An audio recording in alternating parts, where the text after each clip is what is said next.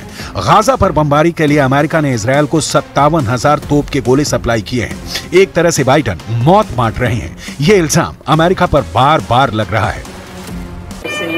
I'm at a hospital in Gaza, and what I'm seeing are babies, tiny babies who are dependent on incubators. Those incubators need fuel, they need electricity in order to operate.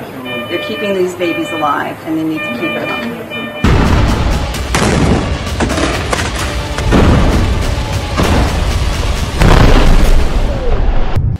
America एक तरफ कह रहा है कि युद्ध जल्दी खत्म हो, दूसरी तरफ वो ये भी नहीं चाहता कि सीज फायर हो। अमेरिका इजरायल को लगातार बम भेज रहा है और इजरायल गाजा पर लगातार बमबारी भी कर रहा है, लेकिन 2 महीनों के बाद भी ये युद्ध जारी है और हमास जिंदा है। सवाल है कि क्या हमास के पास इतनी बड़ी ताकत है और क्या इजरायल इतना कमजोर है कि वो मार्च तक हमास को खत्म नहीं कर पाएगा?